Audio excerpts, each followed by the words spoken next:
Good evening and welcome back to Chaim on the radio. We're back here after a 2-week holiday break, and it's great to have the opportunity to speak with you once again. I'm Councilman Chaim Deutsch, and I'm live in the studio with my co-host, my social distancing co-host, Dr. Faye Zakheim, who is not here live in the studio. And we are filling in tonight for Zeb Renner once again at 6:20 on your AM dial. You can also tune in to hear us live at www.radio620am.com. Welcome, Dr. Faye. Hi, Councilman Deutsch. It is so exciting to hear your voice. Your voice is just so warm. It's just great to hear you. It makes me feel safe. Thank you. I'm excited about it. Thank you, Dr. Faye. Just 2 weeks ago, we were talking about the urgent need to begin reopening our city after nearly 3 months of quarantining at home. And we're going to speak about that tonight at length with Simcha Minkowitz, who is a small business owner and one of the co-founders of the Reopen New York Coalition of Businesses. And we'd love to hear from our guest about this topic, and we'll be taking calls later on and during the show. Our call-in number here in the studio is 718-303-9090, 718-303-9090. Before we talk about COVID, we're going to take some time to address what's been going on here in New York City and around the country for the last week. And on May 25th, a 46-year-old black man named George Floyd was killed in police custody. The horrifying 9-minute video of him grasping for air as a police officer kneeled on his neck, it went viral, and it sparked huge outrage throughout the world.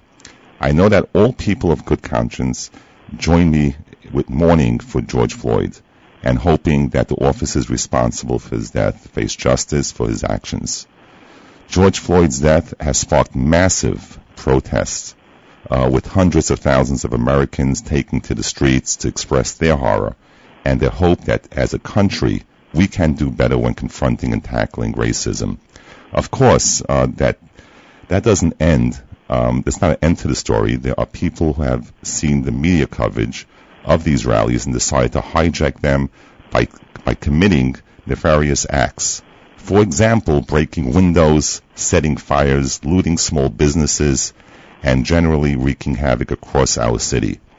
Some have joined protests and sought to attack police officers with violent physical assaults. Nearly 100 police officers have been injured at these protests. Some have been hospitalized with serious injuries. And last night alone, a violent altercation occurred during which one police officer was stabbed and 2 were shot. Now, I know that a lot of people have struggled to strike the balance between lauding the peaceful protesters and condemning the violent ones. It's important that we support justice for George Floyd and for all victims of racism.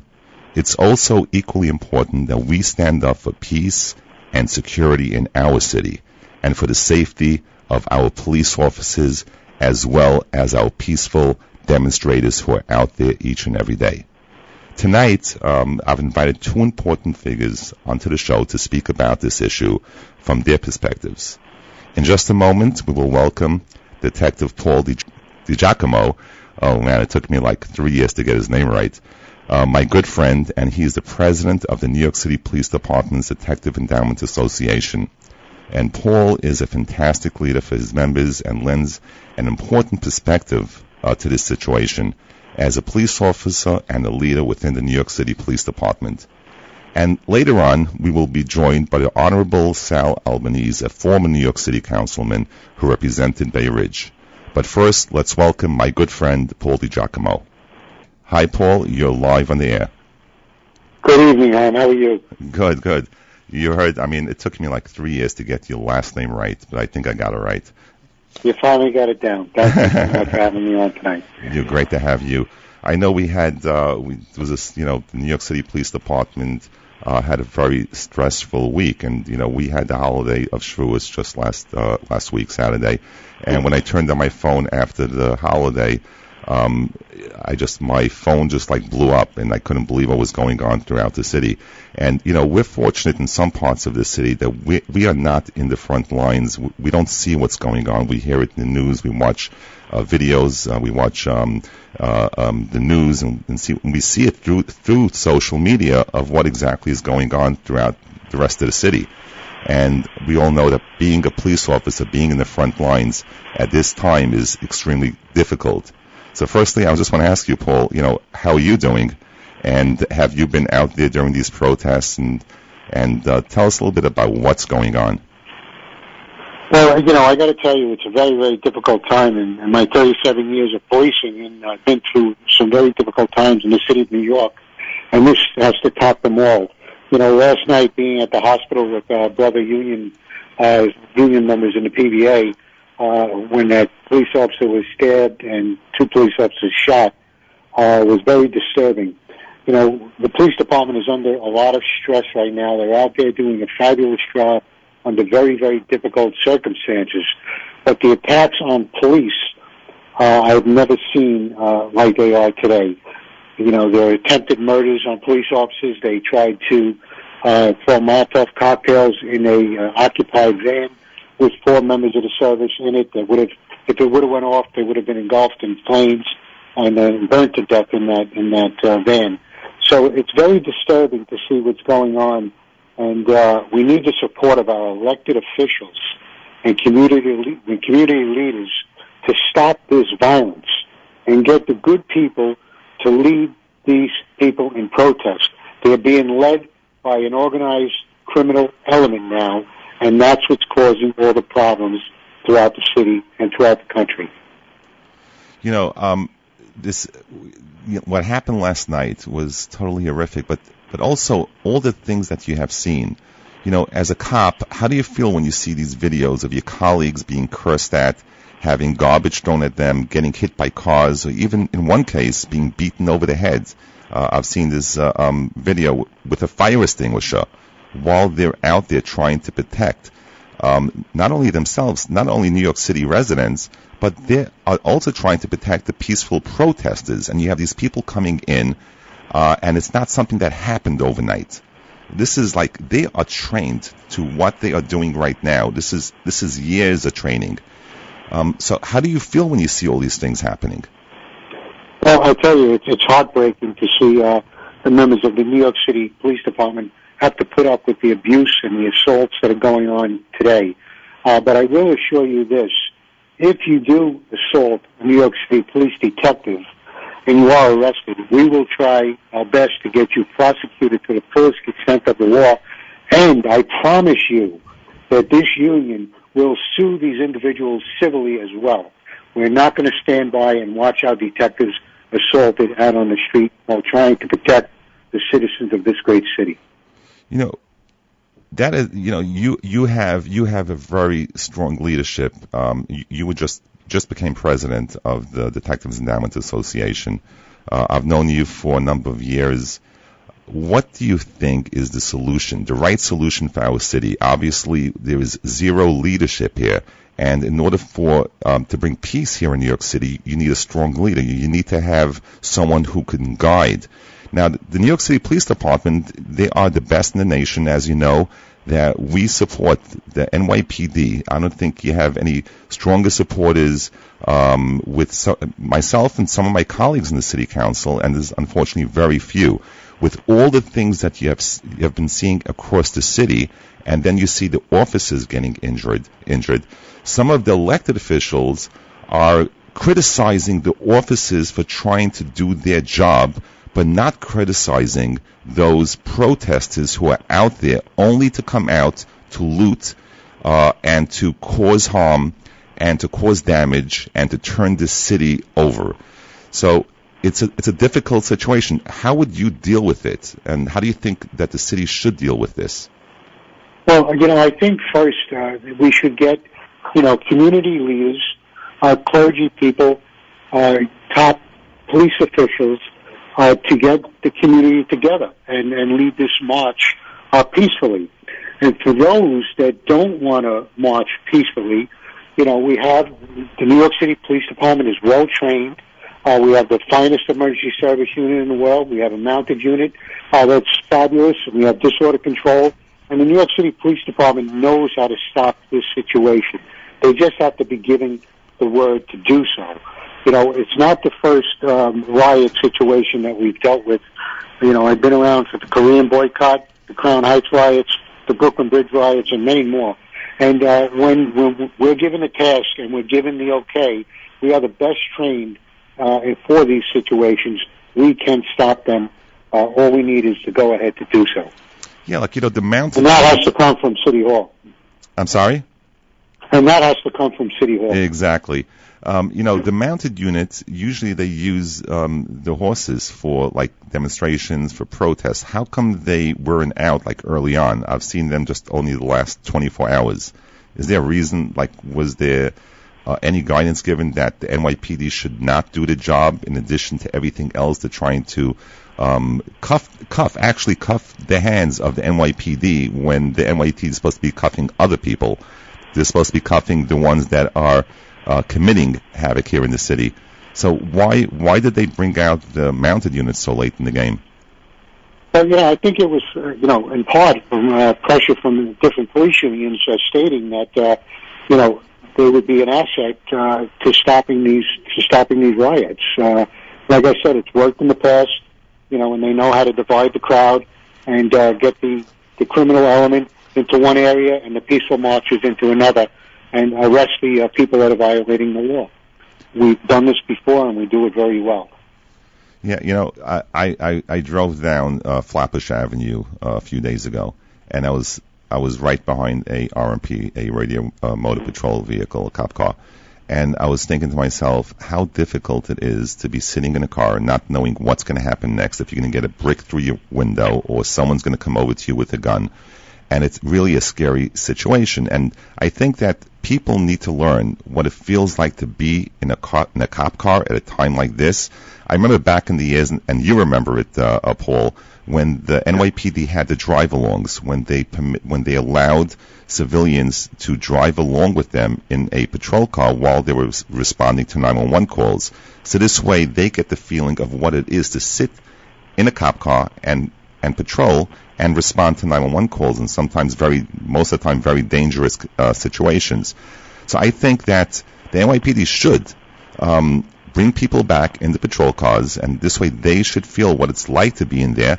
And maybe during this time when you have all these protesters who are coming out there and looting the stores and throwing bricks and attacking cops and everything else, maybe we should challenge and have elected officials go out with the cops tonight or tomorrow and let them be in the car and decide what an officer should do when a cop car gets surrounded by people. I couldn't agree with you more. You can't criticize the New York City Police Department until you've walked in our shoes and know what we have to deal with on a regular basis.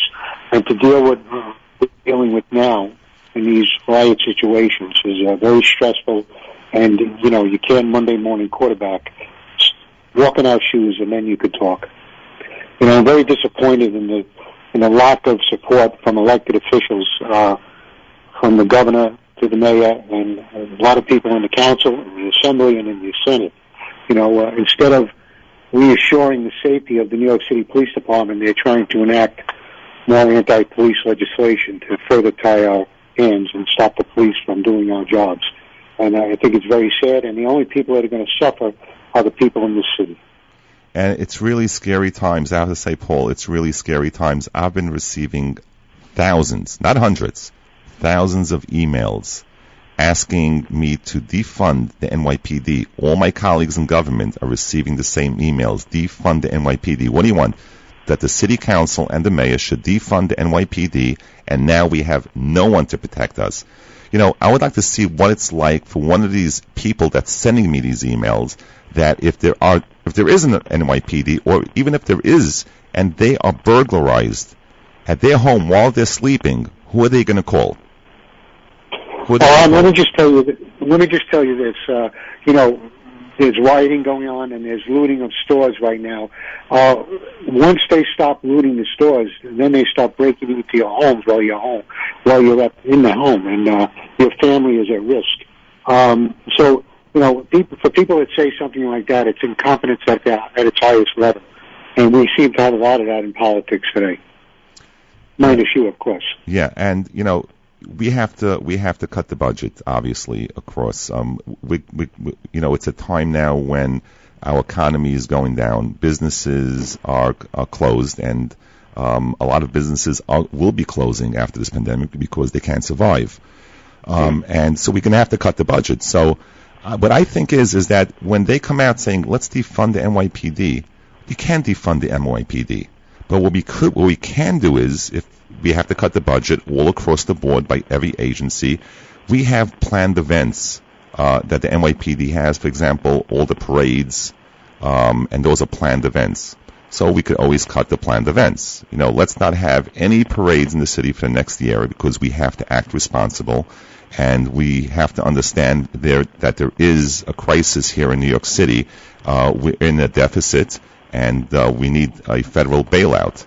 But to cut the NYPD is absolutely outrageous. But we could cut all the planned parades. Can you imagine if they come back and say, no, we can't cut the planned parades, but we have to cut the funding from the NYPD? In other words, if usually we have 1 million people at a parade and we have 10,000 cops, they might come back and say, okay, now you can only have 2,000 cops because we just took away some money from your budget.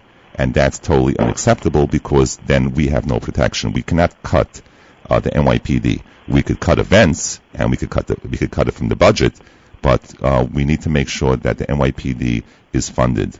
And this is something that I'm going to continue advocating for with very few of my colleagues. But Paul, I'd like to ask you to stay on the air. We have a special guest, and you know him. You probably go way back with him. So we're going to take a commercial break. When we come back, we're going to come back with former Councilman Sal Albanese. He represented Bay Ridge, and he's very vocal, common sense guy, and stay tuned because he is, just like Paul, great person and common sense. We'll be right back. TCN, Talkline Communications Network Radio, America's #1 Jewish program. Welcome back, and you're listening to 620 on the AM dial, Chaim on the radio on Talkline Communications Network. And we're here live in the air with Detective Paul DiGiacomo, President of the Detectives Endowment Association. Welcome back, Paul. And now, thank you. Great to be back. Great to be back. Always great to hear you. And now let's add into the air former New York City Council member Sal Albanese to the conversation. Councilman, thank you for joining us tonight. Great to be on, council member. Thank you for inviting me, and it's always good to be on with a close union leader and Paul DiGiacomo, and a longtime friend. So, council member, you have been very vocal, and I watch your Twitter handle. Very common sense.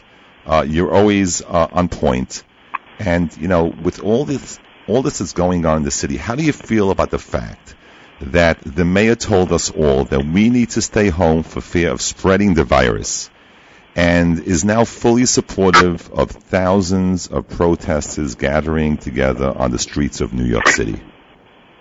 Well, it's very difficult to prevent people from demonstrating. Peaceful demonstrations are hard. Councilman, we can't hear him so clearly. Can you hear me now? Can you hear me? Mm. Yeah, I think we can hear you now. Can you hear me? Yeah, go. Yeah, I think we can. Listen, there is a health hazard out there with corona. There's no doubt about it, and people are putting themselves at risk by congregating in such large numbers. However, peaceful demonstrations are fine. We always, the New York City Police Department and New York always encourage people to express their First Amendment rights. The problem that we have here is the fact that we have a significant minority of folks looting, attacking police officers, taunting them, injuring them, and you hear very little feedback from our elected officials. They rarely mention how many officers are attacked, injured, and taught for hours. They only admit that, which is really irresponsible. These are civil servants trying to keep the city safe. They do a great job in New York City. We didn't have a sizable force out there. The situation the city would burn down. The only thing that kept the city from burning down was all of the officers that were out there and did a great job. I can tell you, I'm disgusted at the way our so-called leaders are reacting to civil servants being assaulted on a regular basis. It's like they're talking about it. And as you know, Councilman, without public safety, you don't have a city. And we have a fiscal crisis.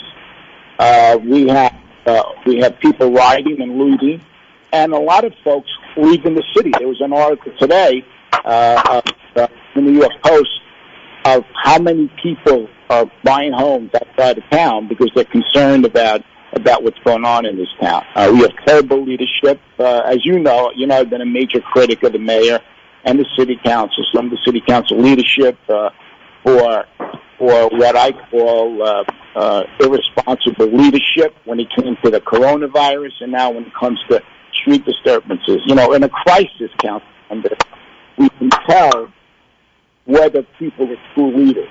And what's happening in New York City right now is that we have a city that's rudderless, no leaders whatsoever. Don't forget, it was this mayor in 2013 who basically demonized the police force.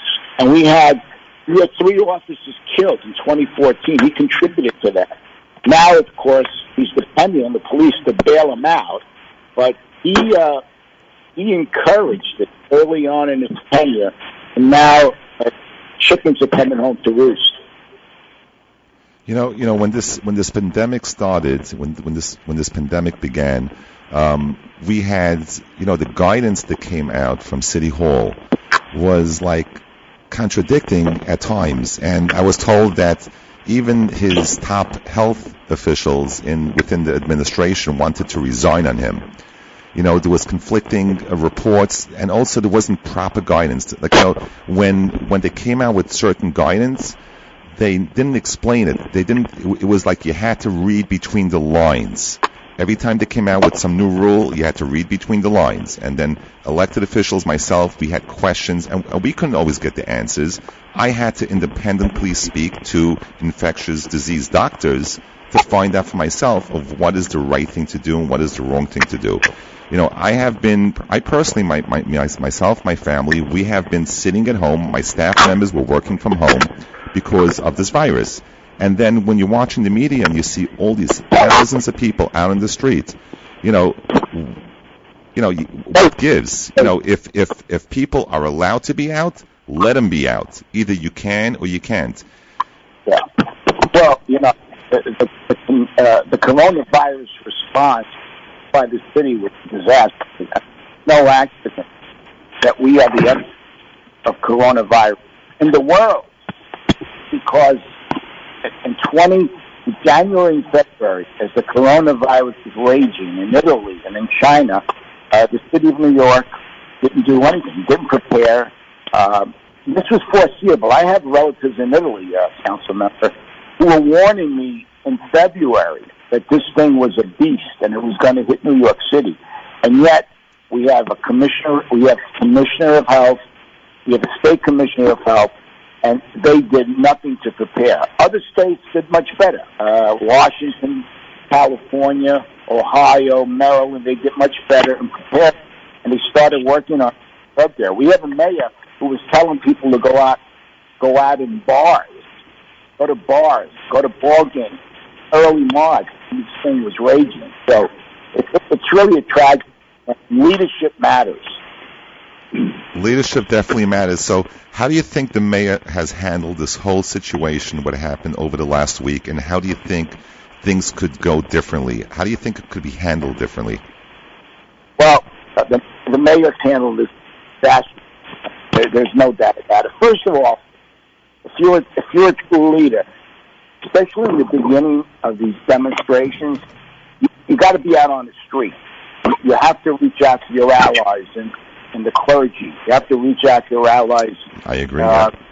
In the activist community. Get on the ground, start talking. Well, 3 days later, de Blasio started driving around in the car. I mean, the police needed support out there from community activists, from members of the clergy, and he doesn't have much of a relationship with those folks. I mean, I've been around a long time, and I'm sure Paul can testify.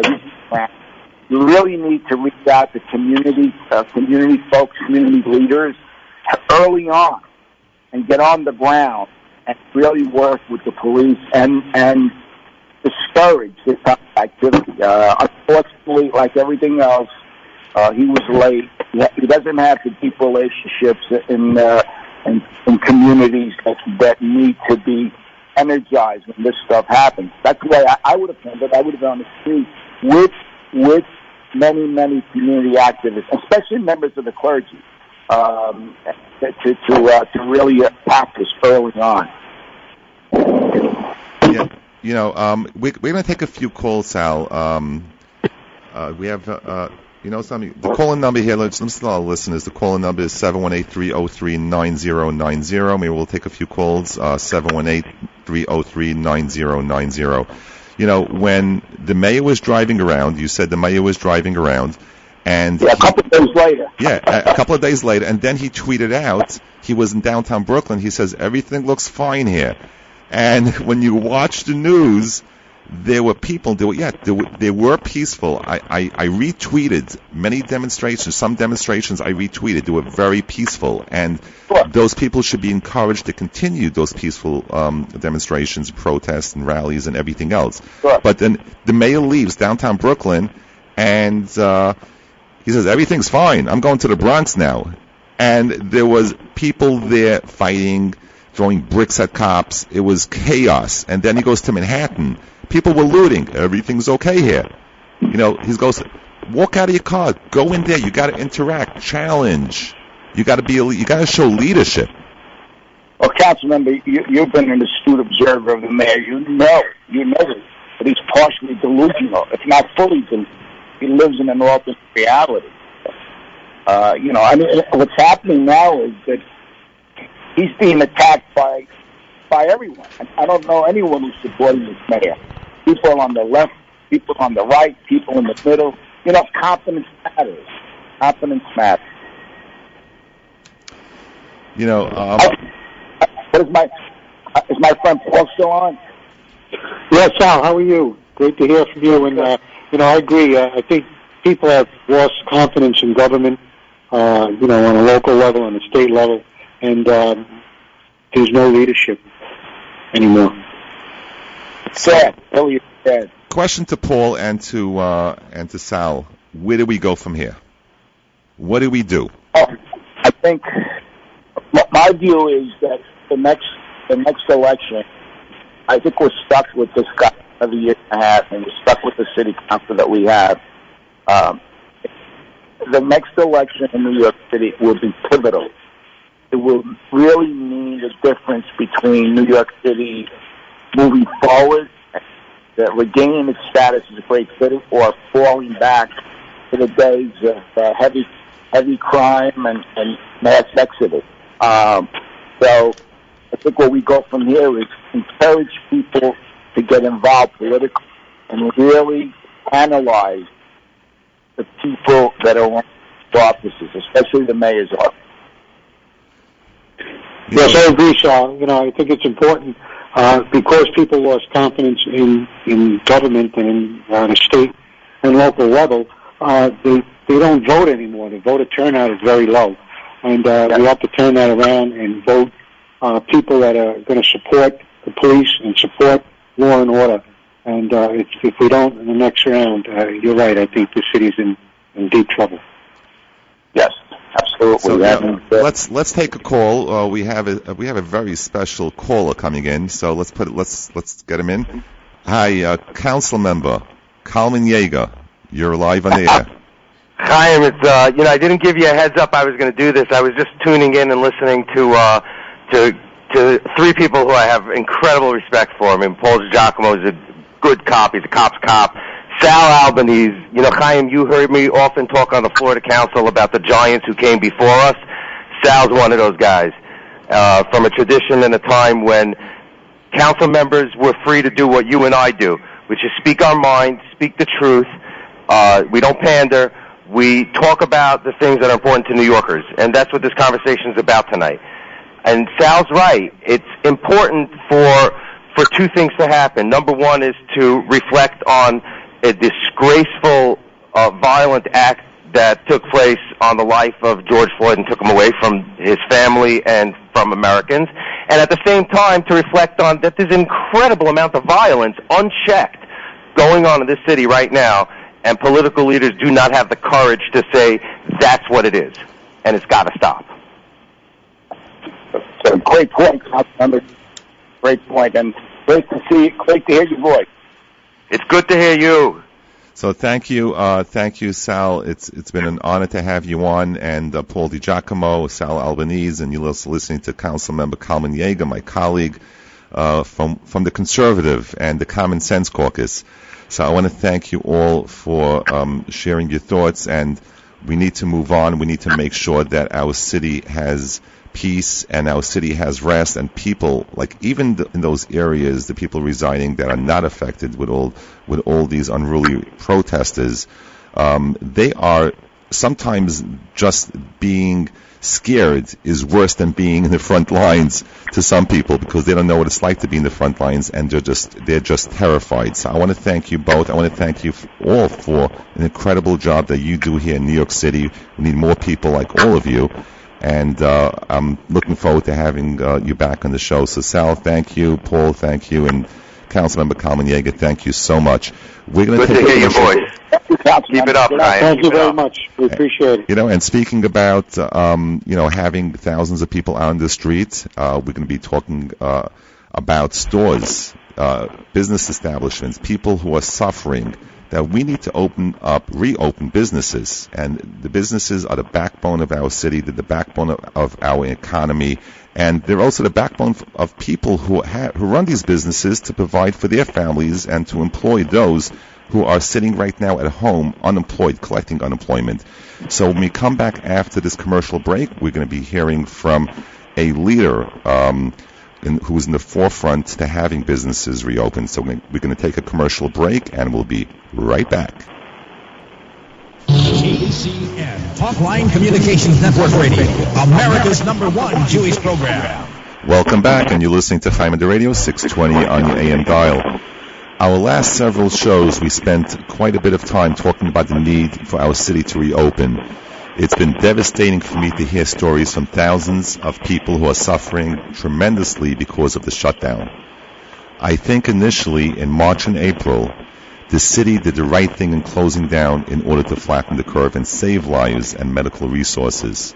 Now it's been nearly a month since we flattened the curve.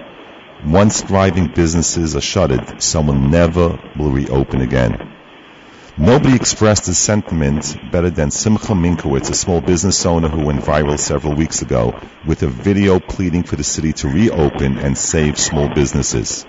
Simcha, along with other business owners, created a coalition called Reopen New York, and we are pleased to be joined by Simcha tonight, as well as Bruce Backman, a spokesperson for Reopen. Welcome on the air. Thanks for having me.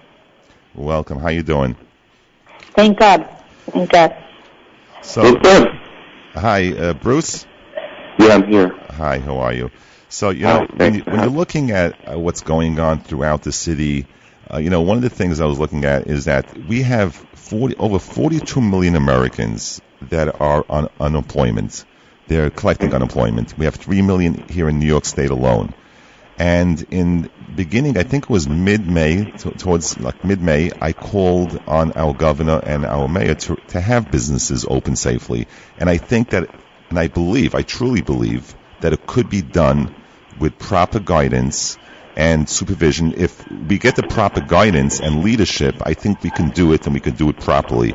Our economy is going down. People are suffering. I've been getting over probably like 4,000 calls of people who don't have any savings and money to their name, and they're on unemployment, and they're just out of a job.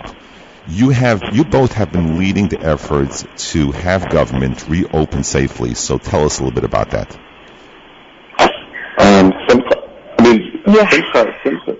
Simcha put a viral. I've been speaking out, whoever listens to me, for a while, probably even into the end of April about this. But Simcha put out a viral, what was it? I guess it was a Facebook posting or Instagram, and she talked about her business and her family, and it took off. Local news channels, I think CBS News, caught wind of it, and they went and they started to cover her story of her and her family business, which she'll talk more about in Borough Park on 13th Avenue on More Fine Jewelry. And then you started hearing other stories, and there was a lot of videos that started going viral of different kinds of businesses. And from there, we realized there's this massive rush of people to open. And our movement was always about opening safely. But the point is that the other stores have been open for a long time. You know, there were three main cruxes that were the focus of our movement, for our coalition, which is, first thing is that all the big box stores sell every product that our stores sell. They're allowed to be open, and we're not. From jewelry to clothing to sports equipment to books to you name it. All those things can be purchased in those three stores, Target, Walmart. And you could have hundreds of customers in those stores, right? And without anybody really keeping it clean, meaning there's nobody really, I went with my family to Costco. I went to Target. I've seen what it looks like. There's nobody making sure your mask is staying on. Yeah, and people are touching the surfaces, and no one's paying attention. No, that's the first one. The second one is that we're told that the goal is to keep gathering small. Well, there's nobody who can keep gathering small better than local small businesses. We're also told that it's best that, you don't have spread outside of your neighborhood, in which you get to the issue of accessibility. And this is a big issue, especially in New York and especially in the Orthodox Jewish community, but all communities from all over, especially in the outer boroughs. People do not have cars. A lot of people rely on public transportation. The big box stores tend to be on the outskirts, or it's only a few spots in areas when people need to buy things. So if you don't have access to a car, or you don't have childcare to make the runs, to go to these stores, to wait in line, then to come back, and you're uncomfortable taking public transportation, or because you think you may get the virus, or you're elderly, you'd much rather shop at local stores in your neighborhood, which keeps your community safe, keeps people in their businesses and jobs, instead of sending people to the outskirts. I mean, how many Costco's are there in New York? 6, 5? I mean, we're a city of how many millions of people? The same thing with Target, and the same thing. We don't even have a Walmart in the 5 boroughs. They're all in Long Island. You're driving everyone to one place.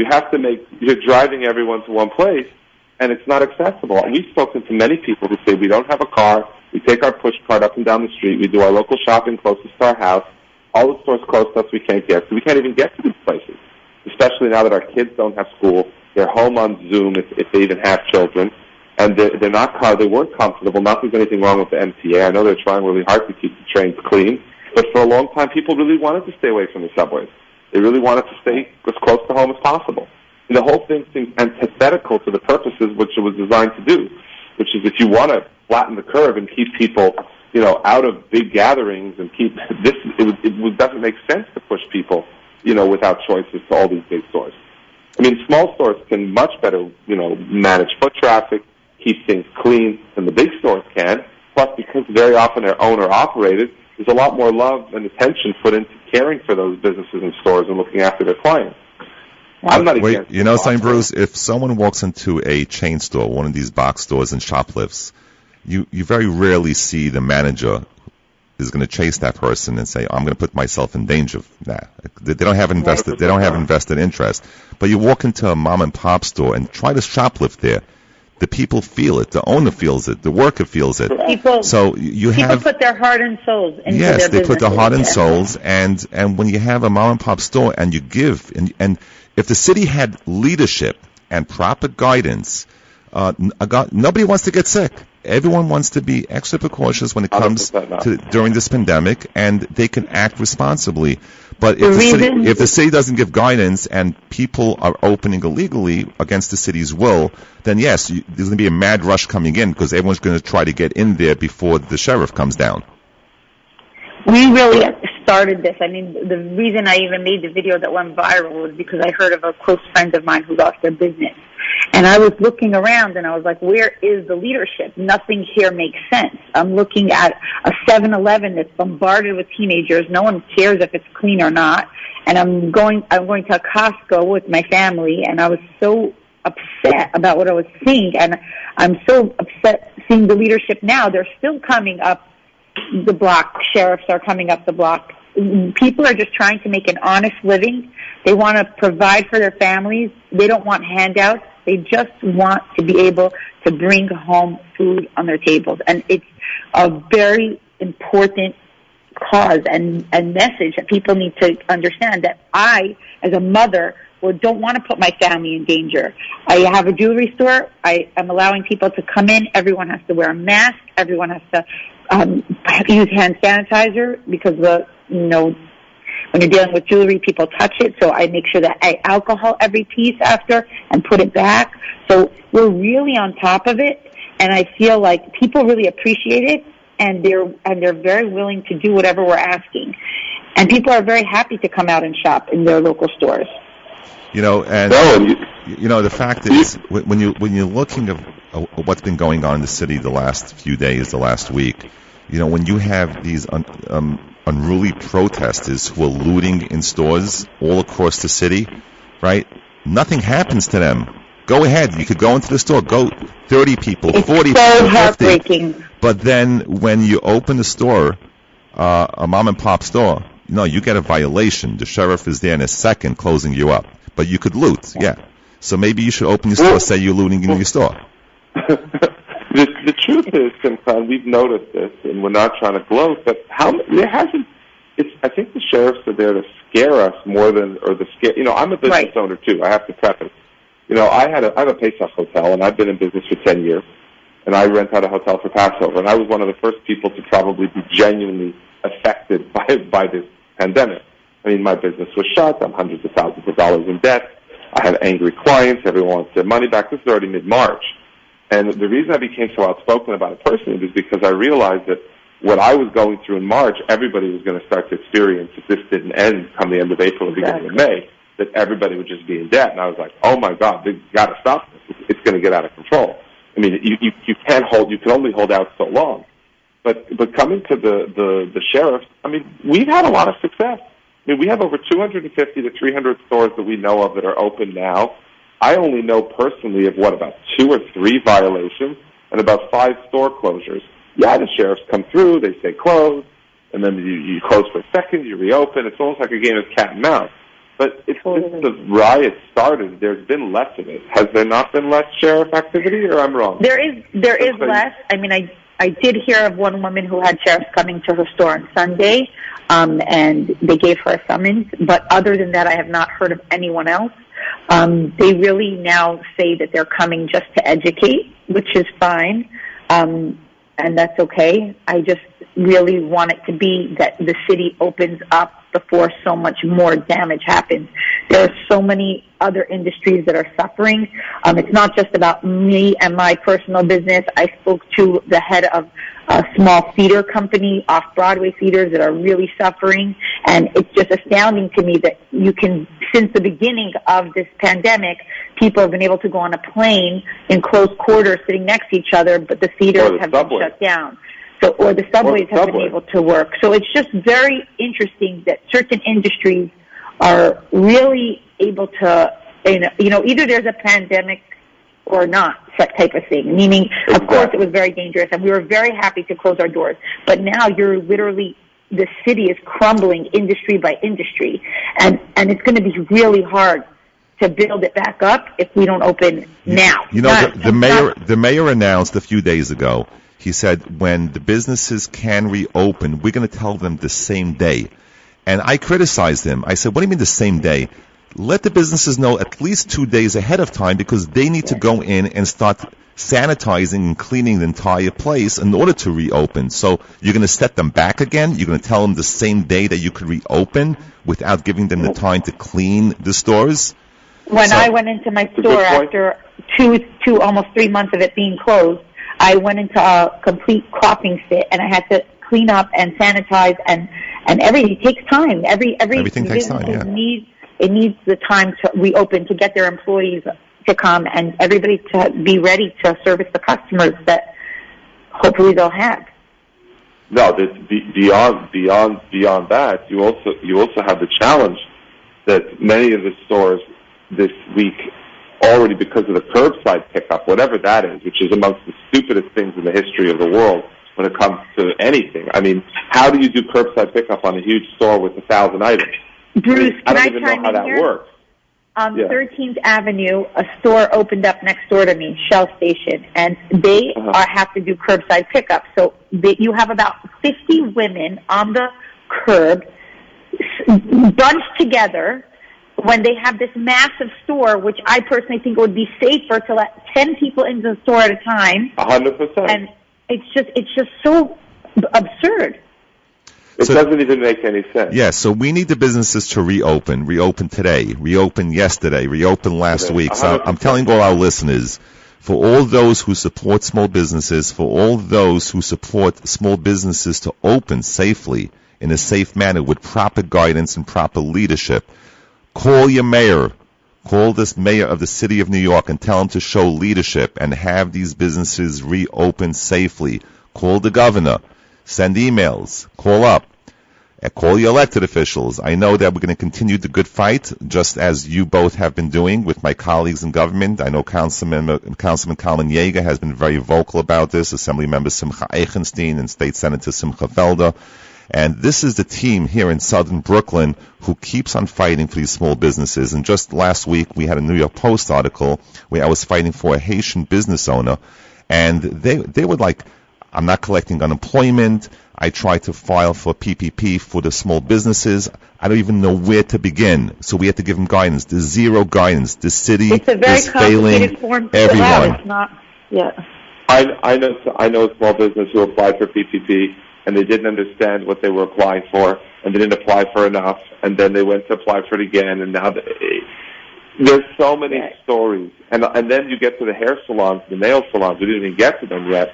But a lot of those businesses can't really apply for that much PPP because they rent the chairs in their stores to individuals. Right. So I just want their own clients. I want to give my co-host, Dr. Faye Zakheim, an opportunity to come in here because I've been talking so much, and our guests have been saying a lot of things that's been going on in the city. So, Dr. Faye?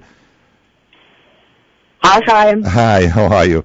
So, we're going to work together, and Dr. Faye has been very vocal within our community. She's very influential. We're going to continue working together and asking the government to reopen stores safely. So thank you, Bruce. Thank you, Simcha. Thank you for everything that you both do. Councilman Deutsch, for being thank you. We're running out of time. So until next week, Shabbat Shalom.